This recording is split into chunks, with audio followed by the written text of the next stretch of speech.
Hello guys, good evening. जैसे कि आप लोग जानते हैं कि मैं जो कि बायोलॉजी का अपना नोट्स जो उसको रिवीजन करा रहा हूँ। आज मैं डाइजेशन सिस्टम का पार्ट 3 कंप्लीट करूँगा।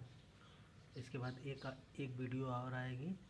उसके बाद फिर डाइजेशन सिस्टम हमारा क्या है कि ख़त्म हो जाएगा। आइए हम लोग डाइजेशन सिस्टम के बारे में स्टार्ट करते हैं। कल हम लोग कहाँ तक पढ़े थे? ओसोफेगस तक, ग्रास नली या भोज नली तक पढ़े थे। ठीक है, हमने बता चुका था आप लोग कि ओसोफेगस ग्रास नली की लंबाई क्या 25 सेंटीमीटर होती है। भोजन को अमाशय में ले जाती है।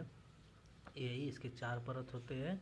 और उसके बाद जो भोजन को जो अमाशय में ले जाती है ना, वो फिगर भी आप लोग को दिखा दिए थे कैसे ले जाती है। तो उसको उस गति को उस ले जाती है तो उसको क्या कहते हैं? क्रमानुकुंचन गति कहते हैं। क्रमानुकुंचन गति कहते हैं। अब आइए समझते हैं इसके ओसोफेगस ग्रास नली के कितने होते हैं? 4 परत होते हैं। कैसे होते हैं आइए समझाते हैं।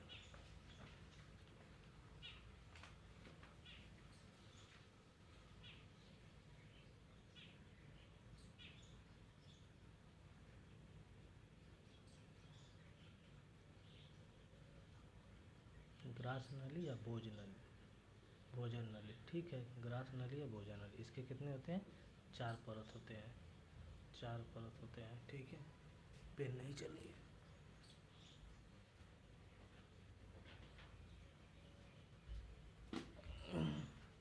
इसके कितने होते हैं? 4 परत होते हैं। 4 परत होते हैं। 4 परत होते हैं ना। आप लोग को बताए थे कौन कौन होता है। एक होता है म्यूकोसा, एक होता है सब म्यूकोसा, एक होता है मस्कुलरिया प्रोपिया, एक होता है एडवेंटेसिया। ये 4 परत बताए थे आप लोग को। आइए समझते कैसे होता है।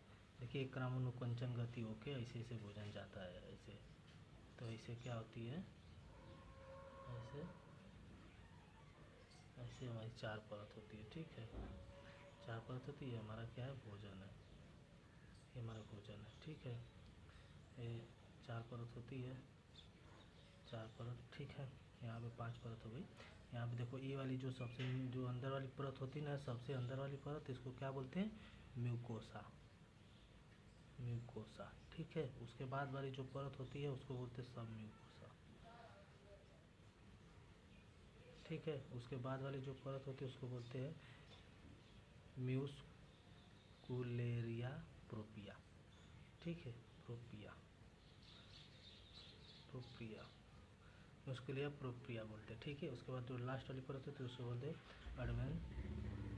एडवेंटेसिया। एडवेंटेसिया। ठीक है, ये हमारी 4 परत होती है। इसके किसके? ग्रास नली के 4 परत होती है। आप लोग को बताए थे। पहला होता है म्यूकोसा, म्यूकोसा, सब म्यूकोसा, उसके बाद मस्कुलरिया प्रोपिया, उसके बाद एडवेंटेसिया। तो आइए इसके बारे में समझते हैं।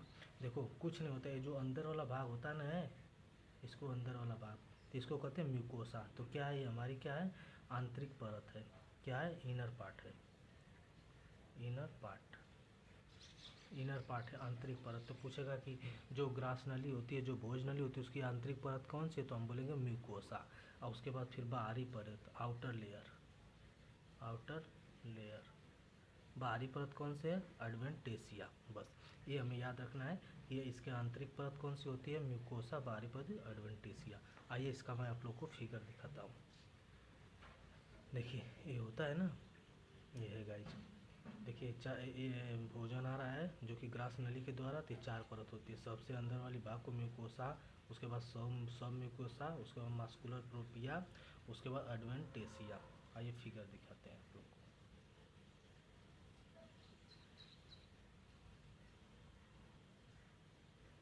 देखिए, ये फिगर है। थोड़ा ब्राइटनेस तेज कर देते हैं। देखिए, ये है। देखिए, ये जो देखिए अंदर वाला भाग है ना, सबसे अंदर वाली जो परत होती है उसको म्यूकोसा बोलते हैं।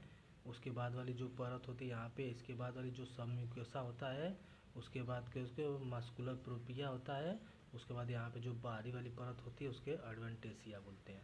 तो ये हमारा क्या होता है? जो ग्रास नली होती है ना, उसके अंदर जो 4 परत होती है ना, बस उसी के बारे में है। ठीक है, तो आइए यहाँ पे हम ओसोफेगस ग्रास नली या भोज नली को कंप्लीट कर लिए हैं। अब आइए आगे बढ़ते हैं।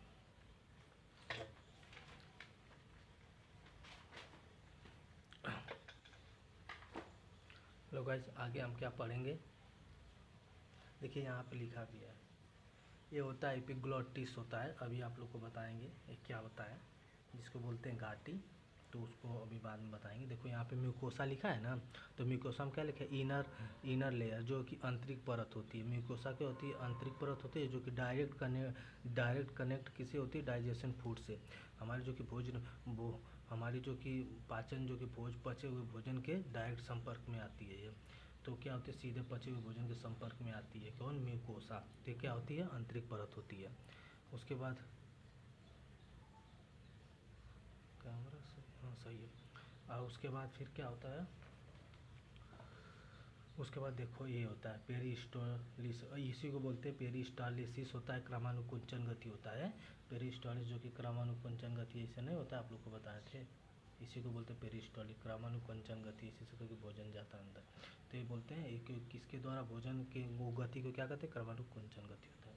यही गति हमारे पेट में भी होता है। तो आइए हम क्या पढ़ते हैं, गैस्ट्रिक्स, क्या, आमाशय।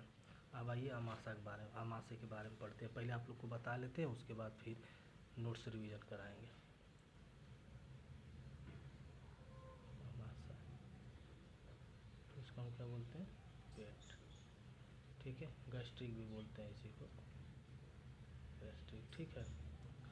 आमाशय, इसके बारे में पढ़ेंगे। आमाशय क्या होता है हमारा, देखो आमाशय क्या होता है, आमाशय की क्या पूछेगा, आमाशय का आकार, हमारा जो पेट होता है ना, पेट का आकार कैसा होता है, तो हमारा पेट का आकार क्या होता है, हमारा पेट का आकार जो होता है ना, हमारे पेट का आकार क्या होता है, जे आकार का होता है।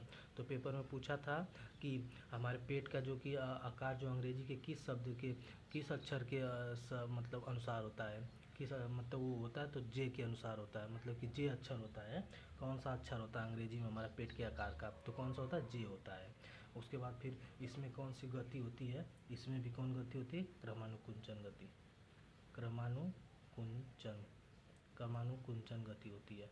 इसमें भी क्रमानुकुंचन गति होती है। पेरिस्टालिसिस मूवमेंट बोलते हैं जिसको, इसी को अंग्रेजी में बोलते हैं पेरिस्टालिसिस मूवमेंट, मोशन या कुछ भी तो क्रमानुकुंचन गति, ठीक है। ये हमारी क्रमानुकुंचन गति होती है, जो कि उसके अब आइए इसके बाद आप लोग को नोट से रिवीजन करवा लेते हैं। देखिए ये हमारा क्या होता है, आमाशय, आमाशय होता है ना, इसका आकार क्या होता है, जे आकार का होता है। क्रमानुकुंचन गति होती है हमारे आमाशय में, कौन सी गति होती है, क्रमानुकुंचन गति होती है। आइए आमाशय का फिगर देख के आप लोग को बताते हैं। जैसे देखिए,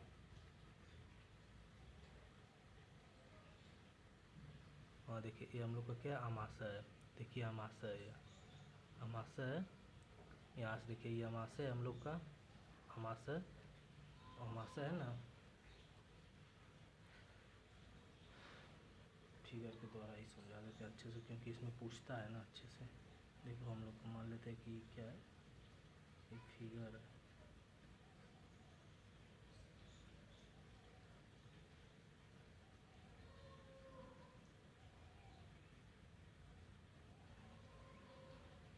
ठीक है। ये हम लोग का क्या है, आमाशय है, ठीक है।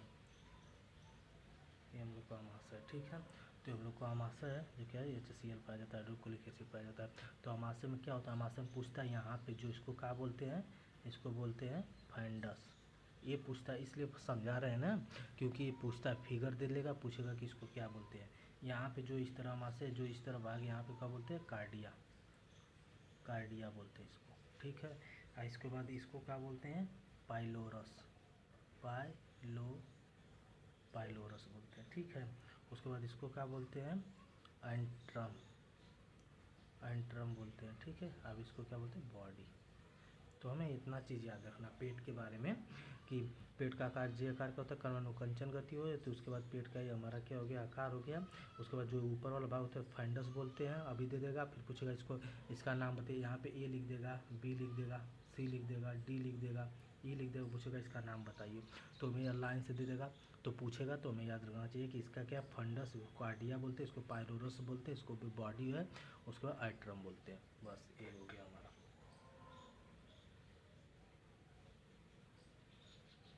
जो कि मेन देखो यहाँ पे ही होता है, देखो ये मेरा पेट है, यहाँ पे इसोफेगस जो कि ग्रास नली है ना, ये देखो ग्रास नली आ रही है।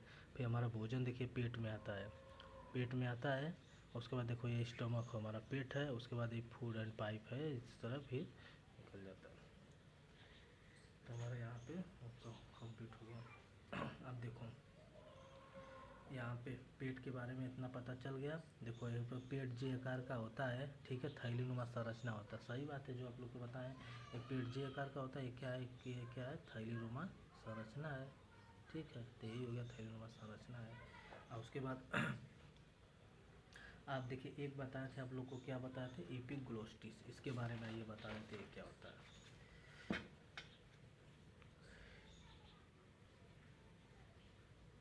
एपिग्लोटिस, इसको बोलते हैं घाटी। देखो सभी लोग जानते हैं कि घाटी क्या होती है, लेकिन एपिग्लोटिस कोई नहीं जानता है। तो क्या होता है एपिग्लोटिस, मतलब क्या होता है, घाटी होता है। घाटी क्या आ जाती है हमारे जो हमारी ट्रेकिया होती है, सांस नली होती है ना, उसी में, और भोजन नली जो होती है उसी के जो जाती है बीच में पाई जाती है हमारे गर्दन के, तो उसको बोलते हैं घाटी है, ठीक है। घाटी, तो इसका काम क्या होता है, इसका काम एक ही होता है। देखिए फिगर है ना, देखिए फिगर द्वारा बताते हैं। देखिए फिगर में ये फिगर है, ठीक है। ये देखिए भोजन है, यहाँ पे देखिए ये जाता है, इसमें इसमें से दो पाइप जाती है, दो पाइप जाती है। एक पाइप होती है किसमें, एक होती है हमारी भोजन वाली, भोजन नली होती है, और एक होती है हमारा मतलब कि श्वास नली। तो हमारी जो भोजन श्वास नली वाली हमारे आगे होती है, अब भोजन नली क्या होती है, पीछे होती है। तो ये भी पूछा कभी आगे पीछे, तो याद रखना कि श्वास नली हमारी आगे होती है, भोजन नली हमारे पीछे होती है। यहाँ पे जो होती है एपिग्लोटिस, यहाँ पे क्या होती है, घाटी होती है, ठीक है। यहाँ पे घाटी होती है। तो कभी कभी देखते हैं भोजन क्या होता है, हम लोग खाते हैं तो भोजन क्या होता है, हमें चावल और खा रहे हैं, कभी अब बात कर रहे हैं फ़ोन वोन से, तो कभी क्या होता है कि हमारे नाक मुँह से चावल निकल जाता है बाहर। तो हम लोग नहीं कहते कि खाते समय फ़ोन नहीं चलाना चाहिए। तो उसका रीज़न क्या होता है, क्या रीज़न है कि वो मतलब कि बाहर निकल जाता है। तो आइए उसके बारे में हम लोग को आप लोग को अच्छे से समझाते हैं कि भोजन किस लिए नाक से निकल जाता है, और किस लिए हमें क्यों बात नहीं करना चाहिए फ़ोन का अथू करते समय, मतलब कि खाना खाते समय। आइए देखिए, एक होती है क्या है, श्वास नली है, ठीक है, और एक होता है भोजन नली। जब हम भोजन खाएंगे तो भोजन किस कहाँ से जाएगा, हमारे भोजन नली से जाएगा। तो हमारा भोजन जो है कि भोजन नली से न जाके और श्वास नली में चला जाता है, तो इसलिए हमारा खाना क्या होता है, नाक से चावल और नाक से मुँह मतलब निकलने लगता है, नाक वाक से। तो यही रीज़न रहता है। और जो यही घाटी क्या करती है, घाटी का यही काम होता है, हमारा एपिग्लोटिस जो घाटी होती है ना, यही क्या करती है, जो हम भोजन खाते हैं तो यही क्या काम करती है, जब भोजन खाते हैं तो ये क्या होती है, ग्रास नली को, जो जो श्वास नली है, श्वास नली को बंद कर देगी, तो हमारा भोजन नली के द्वारा हमारा भोजन अंदर चला जाएगा। और जब हम सांस लेते हैं तो ये भोजन नली को बंद कर दे, तो फिर हमारा सांस लेते इस तरह बंद करते। तो ये क्रिया हमारा एक ही बार, मतलब कि संग साथ नहीं होता है, एक ही बार होता है। तो जिससे कि बता दें आप लोग को, जैसे मान लीजिए कि हमारी ये हमारी क्या नीली वाली क्या है, ये नीली वाली हमारा भोजन नली है, ये हमारा श्वास नली है, ठीक है। ये हमारा भोजन नली, ये हमारा श्वास नली है। जब हम भोजन मतलब खाते हैं, तो हमारे जो भोजन जाता है ना, तो ये हमारी एक ढक्कन होती है, हमारा ढक्कन नुमा होती है, जिसको घाटी बोलते हैं, तो हमारा जो भोजन खाते हैं तो ये भोजन नली है, तो इस पर आके इस तरह ढक जाएगी, तो हमारा खाना क्या है, इससे भोजन नली से चला जाएगा अंदर। सांस लेते हैं तो इस पर हमेशा आकर रहती है इस तरह, तो हम सांस लेते हैं, मतलब श्वास नली खाली रहती है। तो क्या करते हैं हम, कभी कभी हम खाना खाते वक्त क्या करते हैं कि मोबाइल चला रहे हैं, अपना बात उत कर रहे हैं, जिसकी वजह से हमारा खाना की नटई आके फंस जाता है। तो क्या होता है ना कि जब हम सांस लेते हैं, खाना खाते, तो हमारा भोजन जब जाता है श्वास नली में, तो उसी के साथ हम सांस भी ले लेते हैं। तो इसका ये जो घाटी होती है ना, इसका समझ में नहीं आता किधर जाए, क्योंकि दोनों क्रिया हम लोग साथ में कर रहे हैं, तो इसको समझ में नहीं आता किधर जाए। तो ये इधर और इधर न जाके बीच में जाके फंस जाती है, जिसकी वजह से बीच में जाके फंस जाती है। तो हमारा जो चावल होता है वो क्या होता है, श्वास नली में श्वास नली में भी चला जाता है। और अगर हमारा बीच में फंस गई, हमारा अगर भोजन क्या हुआ, भोजन नली में चला गया, तो अच्छी बात है, पेट में चला जाएगा। और श्वास नली में चला जाता है, इसलिए हम लोग को अथू होने लगता है, मतलब कि नाक मुंह से हम लोग चावल बाहर फेंक देते हैं। तो यही हमारी जो घाटी का मेन कार्य क्या होता है, यही मतलब कि हमारे मतलब कि जो भोजन को भोजन नली में पहुंचाना, श्वास नली फिर, तो यही मतलब कि फंस जाती है बीच में, जिसकी वजह से हमारा मतलब कि खाना, इसी को बोलते हैं कि खाना खाते वक्त मतलब हमें बात नहीं करना चाहिए। तो हम भी यहाँ एपिग्लोटिस के बारे में आप लोग को अच्छे से समझा दिए। उसके बाद फिर देखिए यहाँ भोजन नली श्वास नली को प्रोटेक्ट करती है। जो भोजन नली होती ना है, भोजन नली जो कि श्वास नली को क्या सुरक्षा प्रदान करती है, भोजन नली। उसके बाद ट्रेकिया हो गया, भोजन नली, ये पीछे हो गया। यहाँ से आप लोग को ये इसके बारे में बता लिए, किसको बारे में, एपिग्लोटिस घाटी के बारे में। अब आइए आगे पढ़ते हैं। जैसे देखिए गाइस, जैसे हम लोग पढ़े थे कि ओसोफेगस ग्रास नली या भोजन नली, भोजन नली के भी 4 परत होते हैं ना, तो इसी तरह पेट, हमारा जो पेट है ना, पेट के भी हमारे क्या होते हैं, 4 परत होते हैं, ठीक है ना। देखिए तो हमारे जो ओसोफेगस के 4 परत होते हैं ना, उसी तरह हमारा क्या होता है, मतलब पेट क्या होता है, अमाशय, अमाशय के भी हमारे क्या होते हैं, अमाशय के भी हमारे क्या होते हैं, 4 परत होते हैं, ठीक है। 4 परत होते हैं, जिसमें से पहला, दूसरा, तीसरा, चौथा। पहला भी इसमें क्या होता है, म्यूकोसा, ठीक है। दूसरा होता है सब म्यूकोसा, सब म्यूकोसा, ठीक है। उसके बाद होता है मस्कुलिया प्रोपिया, प्रोप्रिया, ठीक है। उसके बाद फिर तीसरा क्या होता है, सिरोसा, बस यही चेंज होता है, ठीक है। आज वहाँ पे तो वहाँ चौथा, तो यहाँ पे क्या होता है, ये वहाँ पे चौथा क्या था, उसमें यहाँ से ओसोफेगस, ओसो ओसोफेगस, ठीक है। वहाँ पे चौथा क्या था, चौथा था एडवे एडवेंटिसिया, ठीक है, चौथा था। यहाँ पे चौथा क्या है, सिरोसा। तो कभी पूछता है, कभी पेपर में ये दे देता है कि ओसोफेगस कौन सा वो मतलब कि परत होती है जो कि अमाशय में पाई जाती है, ओसोफेगस में नहीं पाई जाती है, तो क्या होता है, सिरोसा होता है। फिर कौन सा वो परत होता है जो कि अमाशय में पाई जाती है और मतलब कि ओसोफेगस में पाई जाती है, अमाशय में नहीं पाई जाती, तो एडवेंटिसिया होता है। तो ये हमारा प्रश्न पूछता है। तो ये भी 4 परत होता है हमारा, म्यूकोसा, सब म्यूकोसा, मास्कुलर प्रिपिया, और उसके बाद सिरोसा। यहाँ पे देखो, यहाँ पे भी ये तो है आंतरिक परत, इनर पार्ट क्या होता है, इनर पार्ट क्या होता है, यही होता है, इनर पार्ट म्यूकोसा होता है, ठीक है। और आउटर पार्ट, इसमें आउटर पार्ट क्या होता है, ये होता है। तो सीधे याद रखना कि ओसोफेगस में हमारा इनर पार्ट यही होता है, तो इसमें भी इनर पार्ट यही होता है। उसमें एडवेंटेसिया होता है आउटर पार्ट, तो एडवेंटेसिया नहीं, यहाँ पे सिरोसा है, तो यहाँ पे आउटर पार्ट सिरोसा हो जाएगा। यहाँ पे देखिए, जो कि देखिए यहाँ पे जो हम ओसोफेगस पढ़ा रहे थे, तो इसमें दिया था यहाँ पे सिरोसा नहीं पाया जाता है, तो यहाँ पे सिरोसा नहीं पाया जाता है, तो सिरोसा कहाँ पाया जाता है, आमाशय में पाया जाता है, अमाशय की परत है। तो पूछेगा कि सिरोसा किसकी परत है, तो सिरोसा किसकी परत है, हमारे सिरोसा अमाशय की परत है। और उसके बाद एडवेंटेसिया किसकी परत है, तो हमारा किसका है, ओसोफेगस ग्रास नली भोजनली की है। अब आइए इसके बाद हमारा पेट भी, अब आइए पेट के बारे में आगे पढ़ते। देखिए गैस्ट्रिक, पेट के कार्य क्या होते हैं, फंक्शन ऑफ गैस्ट्रिक, अब फंक्शन ऑफ स्टोमक, ठीक है। पेट के हमारे क्या क्या होते हैं, हमारे पेट में ना, पेट के 3 प्रकार के जो पाए जाते हैं, एक गैस्ट्रिक जूस पाया जाता है, एचसीएल पाया जाता है, एंजाइम पाया जाता है, ठीक है। पेट का कार्य क्या होता है, वो 3 प्रकार पाए जाते हैं। देखो पेट में हमारे जो कि स्टोमक, ठीक है, स्टोमक होता है अमाशय, क्या होता है, पेट, ठीक है।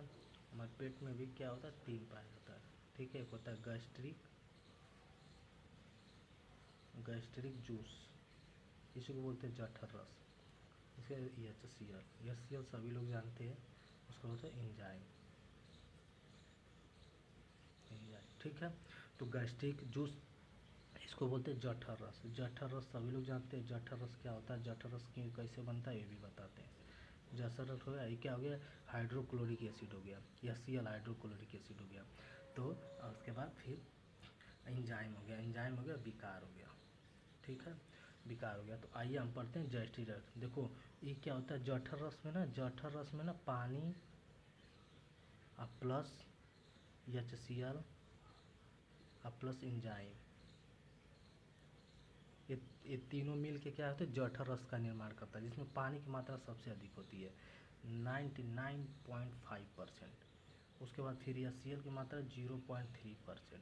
उसके बाद 0.2% हमारा क्या होता है, एंजाइम होता है। तो ये क्या होता है, 99.5% हमारा पानी होता है, 0.3% क्या होता है, एचसीएल होता है, 0.2% क्या होता है, एंजाइम होता है। तो ये सबको मिल के हमारा क्या होता है, जठर रस का क्या होता है, निर्माण होता है। अब उससे पूछेगा जठर रस जो कि गैस्ट्रिक जूस होती है, इसका पीएच मान कितना होता है, इसका पीएच मान होता है हमारा 1.5 से 2, या कहीं कहीं 3 भी दिया रहता है, या उसके बाद 1.5 से 2, या तो क्या होता है 1 से 3, 1 से 3 होता है। ठीक है, दोनों चीज़ याद रखना। तो 1.5 से 2 या 1.5 से 3 या 1 से 3 होता है इसका जठर रस का पीएच मान।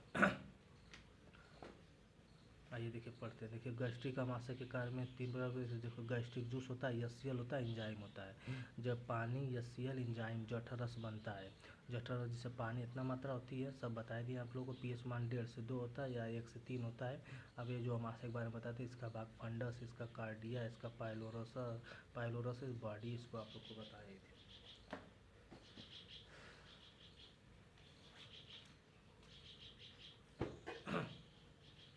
और गाइस जिसमें एक चीज़ छूटा था, जिसे लिखा है ना, जुगाली करने वाले जंतुओं का आमाशय 4 खंडों में बटे होते हैं। देखिए जुगाली करने वाले जो जंतुओं के आमाशय, जो कि जुगाली करना मतलब कि हमारे, जैसे कि देखो भैंस हो गई, गाय हो गई, इस पे क्या लिख रहे हैं हाथ में नहीं, जुगाली वाले जानवर जो जुगाली करते हैं, जुगाली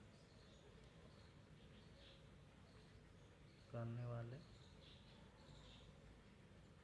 जानवर, भैंस हो गई, बकरी हो गई, गाय हो गई, घोड़ा हो गया, तो हमारे क्या जुगाली करते हैं। देखो भैंस क्या करती है कि हम लोग, भैंस पहले क्या करती है, जल्दी जल्दी खाना खा लेगी, जल्दी जल्दी जो कि मतलब चारा खा लेगी, चारा खा के उसके बाद गोलिया के रख देगी।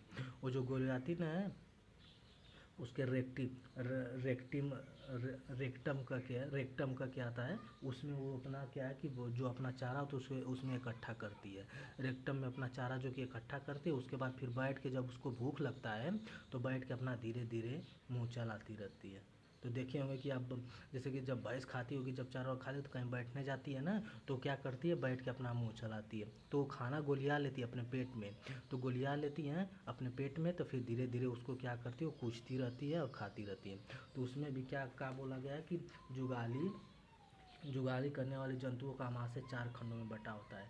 4 खंड कौन कौन से होते हैं, आइए इसको हम फिगर के माध्यम से और अच्छे से समझते हैं, और फिगर में ही आप लोग को अच्छे से कंप्लीट करवा देंगे।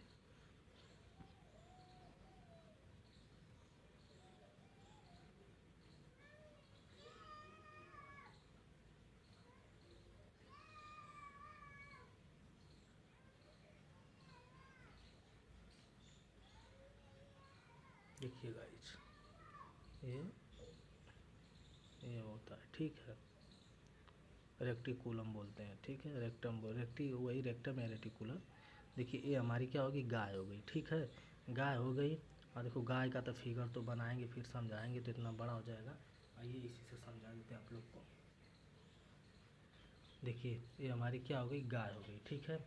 तो गाय में क्या होता है, जो 4 पाए जाते हैं परत, तो उसके 4 परत पाए जाते हैं ना, जिसका नाम क्या है, र्यूमेन, जो कि सबसे बड़ा परत होता है, सबसे बड़ा भाग होता है, जिसको बोलते हैं र्यूमेन, ठीक है। उसके बाद बोलते हैं ओ ओमेसम, ठीक है, उसके बाद एबोसम, उसके बाद रेटिकुलम। तो रेटिकुलम हो गया, उसके बाद एबोसम हो गया, फिर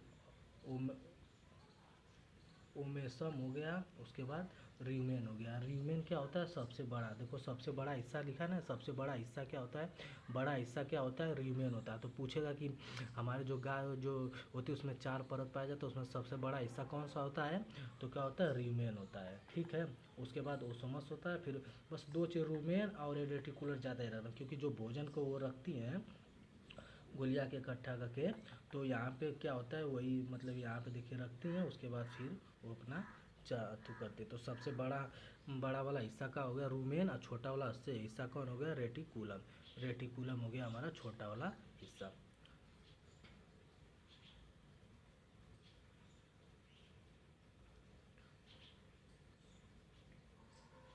तो भोजन को मुख में ले जाके चबाती हैं, जो रेटिकुलम होता है ना, इसी को क्या कहते हैं, भोजन को मुख में ले जाती हैं, मुख में ले जा क्या करती हैं, चबाती हैं।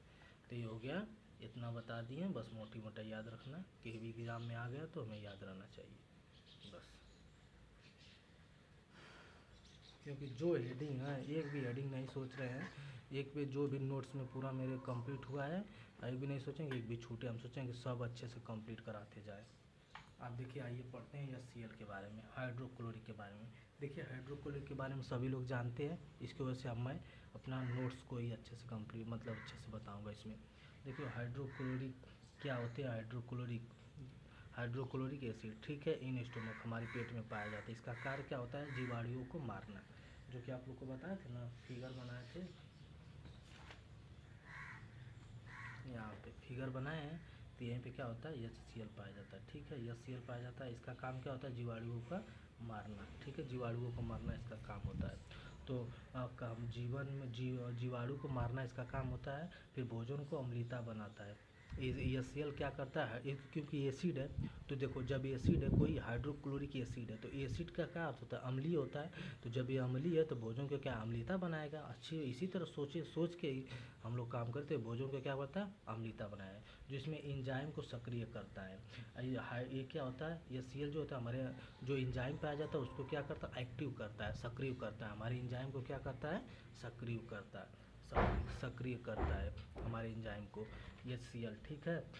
उसके बाद आएगी पेरिटल सेल प्रोडक्ट्स LCl इन, हमारे पेट में HCl मतलब कि उत्पन्न करने के लिए, जो कि एक पेरिटल सेल पाई जाती है। अब देखो, HCl अधिक हो गया, मान लो अधिक हमारे पेट में HCl अधिक हो जाता है, तो क्या होती है? अम्लता बढ़ जाती है, जिसे एसिडिटी बोलते हैं लोग। एसिडिटी बढ़ जाती है, तो उसको कम करने के लिए एक दवा आती है, जिसको बोलते हैं अंटा एसिड प्रति अम्ल बोलते हैं, अंटा एसिड बोलते हैं, ठीक है। तो हमारे पेट में क्या होता है ना, हमारे पेट में क्या होता है? हमारे पेट में HCl जो कि अधिक हो जाता है, तो जो हमारे एसिडिटी बढ़ जाती है, अम्लता बढ़ जाती है, तो उसके लिए दवा कौन देती है? एंटा एसिड आती है, एंटा एसिड आती है।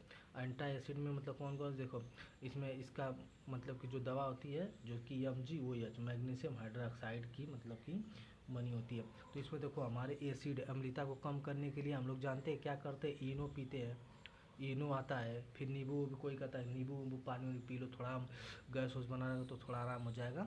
तो ये हमारा क्या होता है? मान लो एक तरह से दवा है। फिर हमारे पेट में HCl, देखो आप देखो इसको थोड़ा सा अच्छे से फिगर के द्वारा यहीं पे समझा देते हैं, इसको पढ़ते। हमारे पेट को HCl इसलिए नहीं जला पाता क्योंकि चारों तरफ एक झिल्ली होती है, ठीक है, उसका नाम होता है म्यूकस मेम्ब्रेन, ठीक है, श्लेष्मा झिल्ली। तो पूछेगा कि श्लेष्मा झिल्ली क्या होती है, श्लेष्मा झिल्ली कहाँ पाई जाती है, प्रश्न पूछेगा कि श्लेष्मा झिल्ली कहाँ होती है, श्लेष्मा झिल्ली कहाँ पाई जाती है। तो श्लेष्मा झिल्ली क्या होती है? पेट में पाई जाती है। उसका कार्य क्या होता है? देखो, अब देखो एसिड है भाई, देखो यहाँ पे HCl है, HCl क्या एसिड है, तो एसिड का क्या काम करता है? जलाने का काम।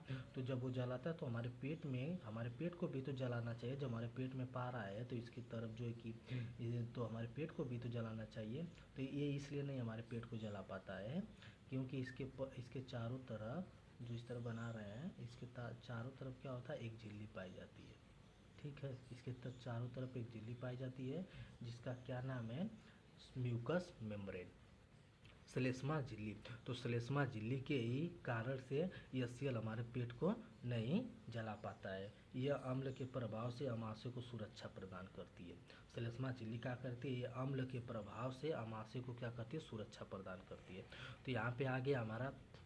तो उसके बाद क्या, उसके बाद फिर कहते कोई कहता है कि हमारा पेट खराब हो गया यार, इस समय ज़्यादा मसाला खा रहे हैं, यूँ तो पेट किस लिए खराब होता है? पेट हमारा क्यों खराब होता है, कि रीज़न क्या है? तो आखिर में HCl जो एसिड है, वो हमारे पेट को इस तरह नहीं इसको गला पाता है, किसको? म्यूकियस मेम्ब्रेन, श्लेष्मा झिल्ली को। तो हमारे का ज़्यादा मसाला खाने से जो झिल्ली होती है ना, ये जो झिल्ली है ना, टूट जाती है। तो ज़्यादा मसाला खाने से जो झिल्ली होती है ना, ये टूट जाती है, इसलिए हमारा पेट क्या होता है? ख़राब हो जाता है। तो इसलिए कहते हैं कि ज़्यादा मसाला नहीं खाना चाहिए। तो आइए इस बार इसको और पढ़ देते हैं। हमारे पेट को HCl इसलिए नहीं जला पाता क्योंकि चारों तरफ एक झिल्ली पाई जाती है, जिसका नाम है म्यूकस मेम्ब्रेन, श्लेष्मा झिल्ली, श्लेष्मा झिल्ली, ठीक है। तो इसके बारे में बता दें, यही चारों तरफ पाई जाती है। हमारा अगर ज़्यादा मसाला खाते हैं, तो यही झिल्ली क्या करती है? श्लेष्मा झिल्ली, जो कि म्यूकस मेम्ब्रेन होती है, टूट जाती है, जिससे हमारा क्या होता है? पेट खराब होने लगता है। अब उसके बाद देखिए, उसके बाद एंजाइम विकार, हमारे पेट में बनने वाले एंजाइम। हमारे पेट में देखो दो प्रकार के एंजाइम बनते हैं, ठीक है। पेट में हमारे दो प्रकार के एंजाइम बनते हैं, एक होता है रेनिन, एक होता है पेप्सिन, ठीक है। आइए इसके बारे में समझते हैं। देखो स्टोमक एंजाइम,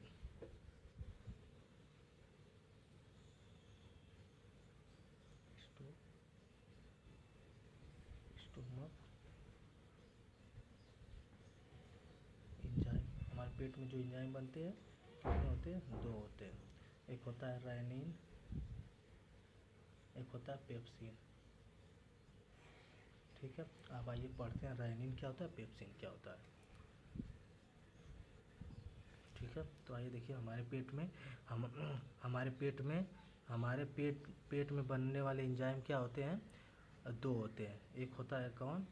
रेनिन, एक होता है पेप्सिन। तो हमारे पेट में कितने एंजाइम बनते हैं? दो बनते हैं, एक होता है रेनिन, एक होता है पेप्सिन।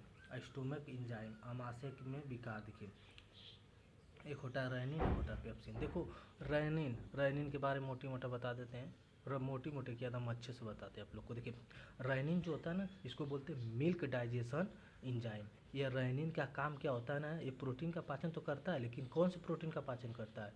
ये जो दूध वाला प्रोटीन है उसका पाचन करता है। तो इसको बोलते हैं मिल्क डाइजेशन एंजाइम।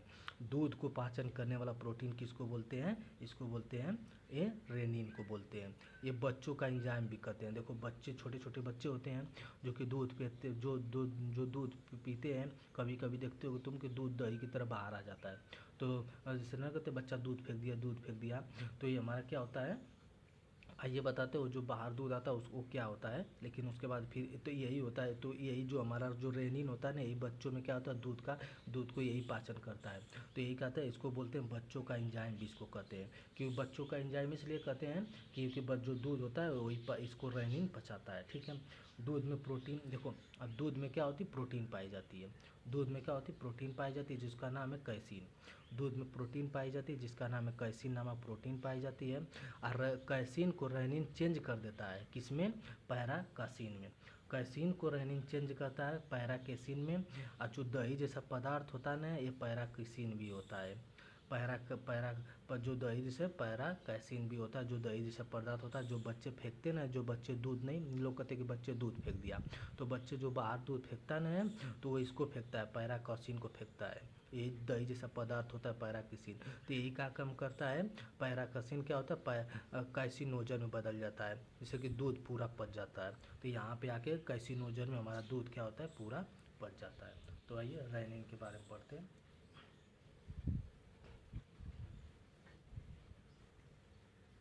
देखिए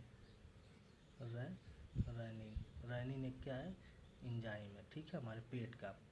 पूछे अभी एक स्थान प्रश्न पूछेगा कि रेनिन कहाँ पाया जाता है, तो कोई बताएगा आंत में, या तो किडनी में। तो यहाँ पे नहीं, हमारे रेनिन क्या पाया जाता है? हमारा स्टोमक में पाया जाता है, ठीक है। स्टोमक में पाया जाता है, हमारे पेट में पाया जाता है, ठीक है। तो रेनिन क्या काम करता है? मिल्क डाइजेशन, ठीक है, मिल्क का पाचन करता है, ठीक है। मिल्क डाइजेशन, मिल्क का पाचन करता है। इसको क्या बोलते हैं? बच्चों का एंजाइम बोलते हैं, ठीक है। बच्चों का एंजाइम बोलते हैं, ठीक है। बच्चों का एंजाइम बोलते हैं, ठीक है। और उसके बाद फिर इसके इसमें देखो दूध है ना, दूध में क्या होता है? दूध में प्रोटीन पाया जाता है।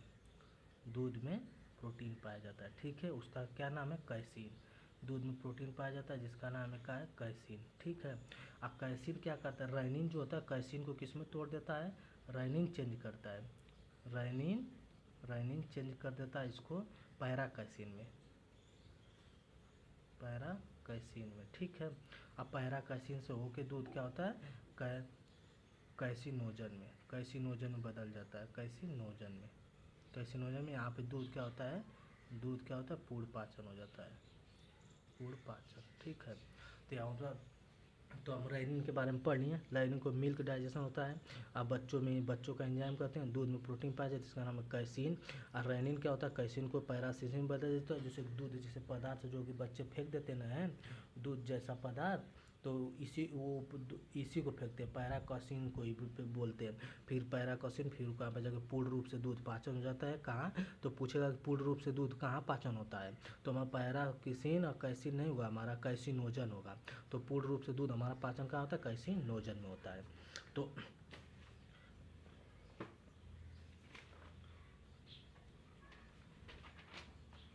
अब उसके बाद देखो यहाँ पे एक हेडिंग है, हेडिंग नहीं है, थोड़ा सा नोट से देखो। दूध शराब, जो हमारे अंदर जो दूध है और शराब है ना, हमारे पेट में ही पच जाते हैं। दूध शराब क्या होते हैं? हमारे पेट में ही पच जाता है। देखो पेप्सिन, पेप्सिन देखो। अब दूध का पाचन कौन करता है? दूध का पाचन कौन करता है? दूध का पाचन करता है रेनिन। तो दूध को छोड़ देंगे, और जो भी जितने भी विटामिन है, जितने भी प्रोटीन है, तो उसका पाचन कौन करेगा? पेप्सिन करेगा। तो दूध को छोड़कर सबका पाचन कौन करता है? पेप्सिन करता है। पेप्सिन का प्रोटीन का पाचन करता है। प्रोटीन का पाचन करता है, जैसे कि सोयाबीन खाते हैं हम लोग, उसके बाद चना खाते हैं, बादाम खाते हैं, उसके बाद फिर काजू खाते हैं। तो ये सब हमारा क्या? प्रोटीन है। तो सब प्रोटीन है, तो इस प्रोटीन का पाचन कौन करता है? पेप्सिन करता है। तो यहाँ पे क्या होता है कि पेप्सिन क्या करता है? प्रोटीन का पाचन करता है। जैसे तो देखो, दूध का पाचन रेनिन करता है, तो दूध को छोड़ देते हैं, तो जितने भी प्रोटीन हो गए, जैसे कि चना दूध है, चना दूध नहीं है, चना हो गया, बादाम हो गया, काजू हो गया, सोयाबीन हो गया, सब जो प्रोटीन हम खाते हैं ना, इसका पाचन पेप्सिन करता है। अब देखो, प्रोटीन को पेप्सिन क्या करता है? यहाँ पे प्रोटीन को देखो, ये पेप्सिन होता है ना, पेप्सिन, ठीक है। पेप्सिन क्या करता है? प्रोटीन का पाचन करता है। ठीक है, इतना बात याद रखना कि प्रोटीन का पाचन कौन करता है? पेप्सिन करता है। प्रोटीन का पाचन कौन करता है? पेप्सिन करता है। तो एक क्या करता है? प्रोटीन को प्रोटीन को प्रोटीन को कौन? पेप्सिन। प्रोटीन को पेप्सिन क्या करता है? पेप्टोन में तोड़ देता है। पेप्टोन पेप्टोन में क्या करता है? तोड़ देता है। तो ये पूछता है कि प्रोटीन को पेप्सिन किस में तोड़ता है? प्रश्न आया था, तो पेप्टोन में तोड़ देता है। तो प्रोटीन को पेप्सिन किस में तोड़ता है? पेप्टोन में तोड़ देता है। देखो गाइज, हम आप लोग को बता देते हैं कि अगर हम इस तरह अच्छे से अपना मतलब कापी लेके अच्छे से आप लोग को समझा देते हैं कि अच्छे से समझ में आ जाए, और जो मेरा जो अगर चाहे तो हम अच्छे से एकदम पूरे शुरू से कंप्लीट करें, तो मेरा नोट्स भी मतलब लिख सकता है, कंप्लीट कर सकता है, ऐसी कोई बात नहीं है। तो अब यहाँ पे आ गया प्रोटीन क्या होता है? प्रोटीन पेप्सिन जो होता है, प्रोटीन को पेप्टोन में क्या होता है? तोड़ देता है। फिर देखो, हमारे पेट में जो खाना, देखो हमारा पेट था, अब तो हम कोई चीज़ फिगर एक बार बना लेते हैं ना, तो उसको बिना देखे ही बना देते हैं। इस तरह देखिए, इस तरह हमारा क्या था? पेट था। ये हमारा क्या था? पेट था। ये सीएल पाया जाता है इसके बगल एक झिल्ली। देखो, ये हमारा पेट हो गया, ठीक है। पेट में क्या है? एचसीएल पाया जाता है। एचसीएल हमारे पेट को इसलिए नहीं गला पाता, तो क्या होता है? इसके बगल में एक झिल्ली होती है। कौन सी झिल्ली होती है? म्यूकस झिल्ली होती है, जिसको बोलते हैं श्लेष्मा झिल्ली होती है, ठीक है, म्यूकस मेम्ब्रेन। तो ये हमारा याद है क्या? देखो, अब इसको हम क्या बताएंगे? देखो, हमारे पेट है, तो पेट में क्या होगा? भोजन होगा ना। हमारे पेट में भोजन होगा ना, तो इसमें क्या है ना, देखिए हमारे पेट में जो भोजन है, जो खाना है ना, हमारे पेट में जो खाना है उसे हम बोलते हैं काइम। हमारे पेट में जो भोजन है, जो हमारे पेट में जो खाना रखा हुआ है, उसको हम बोलते हैं काइम, ठीक है। अब पेट में एक नोट से याद रखना, पेट से ग्रेलिन नामक हार्मोन्स निकलते हैं, जो कि भूख का एहसास दिलाते हैं, ठीक है। पेट से ग्रेलिन नामक हार्मोन्स निकलते हैं, जो कि भूख का एहसास दिलाते हैं, ठीक है। काइम जो परजीवी खाते हैं। उसके बाद देखो, अब उसके बाद गाइस लीवर आ गया, जो कि लीवर के बारे में देखो, लीवर हो गया। यहाँ से लीवर से स्टार्ट करेंगे हम नेक्स्ट वीडियो में, लीवर से लेके उसके बाद कल सोचेंगे, कल वीडियो ख़त्म कर देंगे। यहाँ से लेके फिर यहाँ से क्या है, स्मॉल इंटेस्टाइन लेके, फिर वहाँ से लार्ज बिगेस्ट इंटेस्टाइन से लेके फिर यहाँ तक एनर रेक्टम, मतलब फिर अपेंडिक्स, फिर यहाँ से क्या है, एक कोलन तक, यहाँ से लेके कल वीडियो हम क्या करेंगे, इसको ख़त्म कर देंगे। तो कल क्या होगा? हमारा डाइजेस्टिव सिस्टम हमारा क्या हो जाएगा? कल ख़त्म हो जाएगा। तो डाइजेस्टिव सिस्टम बहुत बड़ा चैप्टर है, इसलिए हमें 4 वीडियो लगा। कल हम 4 वीडियो में इसको ख़त्म कर देंगे, और इसके बाद हम स्टार्ट करेंगे सर्कुलेटरी सिस्टम, परिसंचरण तंत्र। ये भी हमारा बहुत बड़ा चैप्टर है। इसमें सब ब्लड दिया है, WBC RBC, उसके बाद ब्लड ग्रुप दिया है। तो इसको भी हमें पढ़ने में, उसके बाद फिर सेल है, तो इसको पढ़ने में हमें लगा इसको भी 3-4 वीडियो में ख़त्म कर देंगे। तो हमारा गाइज हमारा कल डाइजेशन सिस्टम ख़त्म हो जाएगा। आज मतलब कि इस वीडियो को यहीं पे हम क्या करते हैं, रोकते हैं, और कल से हम लीवर से स्टार्ट करेंगे और आगे पढ़ेंगे। इस तरह जाते जाते एक प्रश्न पूछ लेते हैं, एक या 2-3 प्रश्न पूछ लेते हैं। आप लोग को जो पढ़ाए हैं वो आप लोग को याद है कि नहीं। तो देखिए, जो हमारी पेप्सिन होती है, पेप्सिन क्या करती है, प्रोटीन का पाचन करती है, प्रोटीन का, लेकिन दूध को छोड़ के। तो हमारा जो दूध का पाचन कौन करता है, दूध का पाचन कौन करता है, रेनिन करता है, ठीक है। तो उसके बाद दूध का पाचन कौन करता है, रेटिन का। जो पेप्सिन होता है, प्रोटीन को पेप्सिन किस में तोड़ देता है, प्रोटीन को पेप्सिन किस में तोड़ता है, पेप्टोन में तोड़ देता है। और उसके बाद फिर प्रोटीन को पेप्सिन किस में तोड़ देता है, प्रोटीन में तोड़ देता है। फिर उसके बाद फिर हम, और उसके बाद क्रमानुकुंचन गति के बारे में आप लोग को बता देते, ग्रास नाली के बारे में बता दिए थे। और जो ग्रास नाली की जो कि आंतरिक परत होती है, जो कि हमारे पेट की 4 परत होती है, और ग्रास नाली के भी 4 परत होती है। तो उसके सबसे इनर पार्ट इनर पार्ट कौन होता है, तो म्यूकस होता है। आउटर पार्ट कौन होता है, ग्रास नाली में आउटर पास होता है एडवेंटेसिया, और इसमें क्या होता है, सीरोसा होता है। तो ये बात, एक कुछ प्रश्न थे। हाँ, बस यहीं से मतलब इस वीडियो को यहीं पे विराम देते हैं। फिर आगे कल लास्ट वीडियो होगा डाइजेशन सिस्टम का। कल डाइजेशन सिस्टम क्या करेंगे, हम कंप्लीट कर देंगे। यहाँ से मतलब लीवर से स्टार्ट करेंगे हम। Okay guys, thank you.